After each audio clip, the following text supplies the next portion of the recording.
আমি আব্দুল্লাহ, একজন ক্যান্সার রোগী। আমাদের ফ্যামিলিতে আমার বাবা চাচারা অল্প বয়সে মারা যান। তাই আমার ছোট ভাইয়ের বউ বিষয়টি নিয়ে একজন আলেমের সাথে কথা বললে তিনি আমার নাম আর আমার পিতামাতার নাম জেনে জানতে পারেন আমাদের পরিবারে পুরুষদের উপরে অনেক আগ থেকেই কালো জাদু করা হয়েছে। এবং তিনি তখন জিজ্ঞাসা করেন আমাদের মধ্যে বর্তমানে কোনো ক্যান্সার রোগী আছে কিনা। যেহেতু অনেক আগেই কালো জাদু করা হয়েছে, তাই সেটি দূর করা নাকি অনেক কষ্টকর হবে। কোরআন ও হাদিসের আলোকে আমি এর সমাধান চাচ্ছি, আর যাতে আমাদের পরিবারে কেউ ক্ষতিগ্রস্ত না হয় তার জন্য কি করণীয় দয়া করে জানাবেন।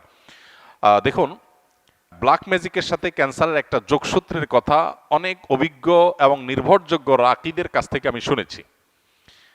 তারা তাদের অভিজ্ঞতার কথা বলেছে যে ক্যান্সারের মতো দুরারোগ্য ব্যাধি এর সাথে ব্ল্যাক ম্যাজিকের কানেকশন অনেক বেশি। কিন্তু এখানে যেটা বলা হলো যে কোনো ব্যক্তির নাম পিতার নাম জেনে ওই বংশের সবাই ডায়াগনোসিস করা হচ্ছে, অনেক নির্ভরযোগ্য রাখিদের মতে এটা সঠিক নয়।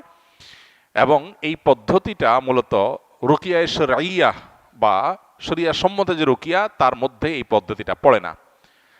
রুকিয়া শরিয়ার সবচাইতে সহজ এবং স্বাভাবিক পন্থা হলো ডায়াগনোসিসের, যে কোরআনে কারিমের তেলাওয়াত, রুকিয়ার আয়াতগুলোর তেলাওয়াত এবং এ জাতীয় বিষয়াশয়গুলো যখন করা হয় তখন রোগী তার মধ্যে একটা অবস্থার পরিবর্তন হয়, অস্থিরতা আর না হলে প্রশান্ত অনুভব করা, এগুলো দেখে মোটামুটি রাকিরা নিরূপণ করেন যে সে এফেক্টেড কিনা।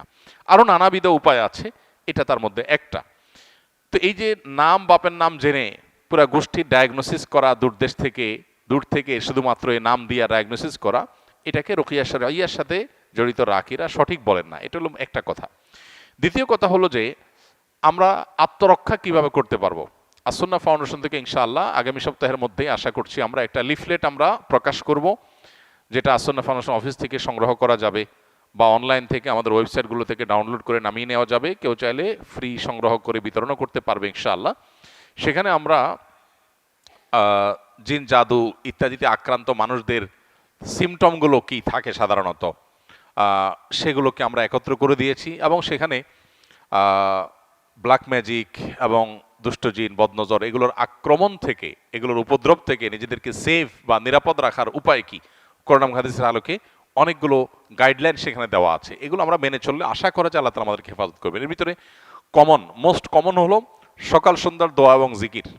এটা যাতে কোনো অবস্থাতে মিস না হয়। বিশেষ করে সকাল সন্ধ্যা দোয়া জিকিরের মধ্যে রক্ষা কবচ যে দোয়া জিকিরগুলো আছে এগুলো কিন্তু খুবই গুরুত্বপূর্ণ।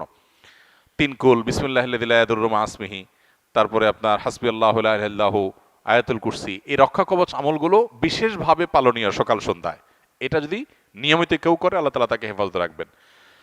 সুন্নাহসম্মত রোজাগুলোর বৃহস্পতিবার, বিশেষ করে চাঁদের 13, 14, 15 ব্ল্যাক ম্যাজিক থেকে বাঁচার জন্য এই 3 দিনের রোজা খুবই গুরুত্বপূর্ণ। রোজা এখন ডাক্তাররাও রাখতে বলে, স্বাস্থ্যের জন্য ভালো। নবী সাল্লাল্লাহু আলাইহি ওয়াসাল্লাম বহু আগে বলে গেছেন, এখন সেটার নানা স্বাস্থ্যগত উপকারী দিকও আমরা জানতে পারছি।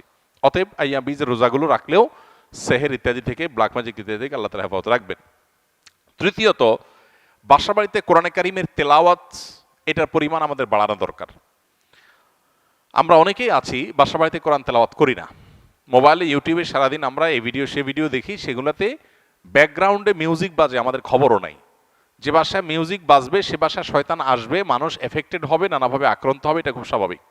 এই জন্য ওই পথগুলো বন্ধ করতে হবে। আর এই দিকে এসে কোরআনে কারিমের তেলাওয়াত বাড়াতে হবে। শুধু তেলাওয়াত না, সরবে তেলাওয়াত, উচ্চস্বরে তেলাওয়াত। উচ্চস্বরে বলতে চিৎকার চেঁচামেচি আমি বলছি না, যতটুকু শব্দ দিয়ে স্বাভাবিকভাবে তেলাওয়াত করা যায় বাসার বাড়িতে ততটুকু তেলাওয়াত, ততটুকু সরবে তেলাওয়াত। এটা আজকাল উঠে গেছে। যারা নিয়মিত তেলাওয়াত করেন তারাও আস্তে আস্তে তেলাওয়াত করেন, আর অনেকে বাসা বাড়িতে তেলাওয়াতই করেন না। তো এই কাজগুলো আমাদের নিয়মিত করা দরকার। এর বাইরে আরও বেশ অনেকগুলো গাইডলাইন দেওয়া আছে আমাদের ওই লিফলেটে। ইনশাআল্লাহ লিফলেটটা আপনার আগামী সপ্তাহ থেকে আশা করি পেয়ে যাবেন। আল্লাহ তাআলা আমাদের সবাইকে এ জাতীয় সব অসুবিধা থেকে, দুরারোগ্য ব্যাধি থেকে, মুসিবত থেকে হেফাজত রাখুন। বেশ কিছুদিন আগে আমার পরিবারের একজন সদস্য জাদুগ্রস্ত হয়েছিল। তখন আমার এবং আমার পরিবারের সদস্যদের রুকিয়া সম্পর্কে তেমন সঠিক ধারণা ছিল না। রোগীর অবস্থা খুবই ভয়ঙ্কর এবং অস্বাভাবিক হওয়ায় ইচ্ছা না থাকার পরেও কবিরাজের কাছে নিয়ে যেতে হয়। কবিরাজ থাকার ঘরে এবং রোগীর শরীরে রাখার জন্য কিছু তাবিজ দেয়, কিন্তু আমি আপনার এবং আরও আলেমদের বক্তব্য দেখেছি এই ধরনের পরিস্থিতি থেকে পরিত্রাণ পাওয়ার জন্য বাড়িতে বেশি বেশি আয়াতুল কুরসি, সূরা বাকারা, ইখলাস, ফালাক, নাস তেলাওয়াত করতে এবং অডিও প্লে করতে বলেছেন। সেই অনুযায়ী আমল করেছি পরিবারের সকলে। প্রথম প্রথম রোগী কোরআন তেলাওয়াত শুনতেই পারতো না, ধীরে ধীরে আল্লাহর রহমতে সে এখন পরিপূর্ণ সুস্থ স্বাভাবিক আছে। এখন আমার প্রশ্ন হলো, আমরা যে তাবিজগুলো আনলাম এতে করে কি আমাদের শিরকের পাপ হয়েছে কিনা? শিরকের পাপ হয়ে থাকলে ক্ষমার জন্য করণীয় কি? 2, তাবিজগুলো এখনো বাড়িতে এবং তার শরীরে রয়েছে, সেগুলো কি করব? 3, যারা মানুষের ক্ষতি করার জন্য এরকম জাদু করে তাদের বিরুদ্ধে আল্লাহ তাআলা পবিত্র কোরআনে কি বলেছেন? দেখুন, শেষটার কথা আগে বলি। যারা কাউকে ব্ল্যাক ম্যাজিক করে, জাদু করে, জাতীয় তাবিজ কবজ করে, মানুষের ক্ষয়ক্ষতি করার চেষ্টা করে, অনেক সময় আপোষের তাবিজ করে, তারা সবাই গুনাহে লিপ্ত। এবং যারা এই জাতীয় জাদুর কাজ করে, সে জাদুকর, তারা ইসলামী শরিয়ার বিচারে মৃত্যুদণ্ড পাওয়ার মতো অপরাধে লিপ্ত। অর্থাৎ ইসলামী বিচার ব্যবস্থা থাকলে ইসলামী আদালত, বিচারিক আদালত তাদের মৃত্যুদণ্ড ঘোষণা করবে। এই রকম জঘন্য অপরাধ তারা করে, কারণ এর মাধ্যমে একটা মানুষকে শেষ করে ফেলা হয়। ব্ল্যাক ম্যাজিক সম্পর্কে যারা এই মুসিবতে পড়েছেন তারা হাড়ে হাড়ে টের পাচ্ছেন এটা কি জিনিস। নবী সাল্লাল্লাহু আলাইহি ওয়াসাল্লাম পরিষ্কারভাবে বলেছেন, এইটা ওঁটকে হাড়ি পর্যন্ত আর মানুষকে কবর পর্যন্ত পৌঁছায় দেয়।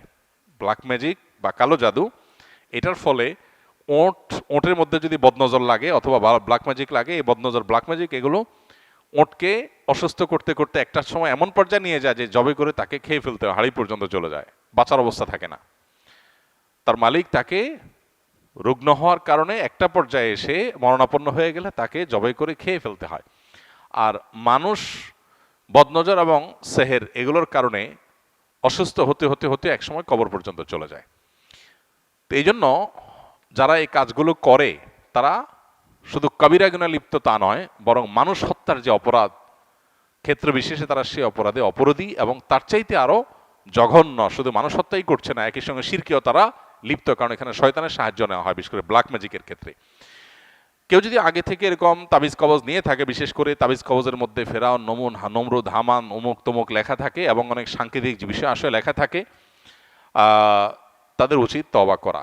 প্রথমত, নবী করিম সাল্লাল্লাহু আলাইহি ওয়াসাল্লামের যে চিকিৎসা পদ্ধতি, এর মধ্যে তাবিজ দেওয়া নেওয়া ছিল না। তিনি কখনো তাবিজ কাউকে দেননি, নিজে ব্যবহার করেননি। তিনি কি করেছেন? ঝাড়ফুঁক করেছেন, কোরআনে কারিমে আয়াত পড়ে ফু দিয়েছেন, অন্যকে দিয়েছেন। এটা হলো সুন্নাহসম্মত ট্রিটমেন্ট। অতএব আপনার আগের যেগুলো আছে তাবিজ, সেগুলোকে আপনি নষ্ট করে ফেলবেন, ডেস্ট্রয় করে ফেলবেন ইনশাআল্লাহ।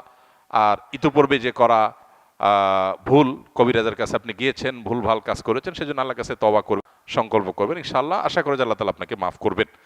আর এখানে আপনার বক্তব্য থেকে বোঝা গেল যে যারা সেহের সম্পর্কে ধারণা রাখে না, তারা যদি সত্যানুসন্ধানের দৃষ্টিতে খোঁজার চেষ্টা করে তাহলে তারা পথ পেয়ে যাবে।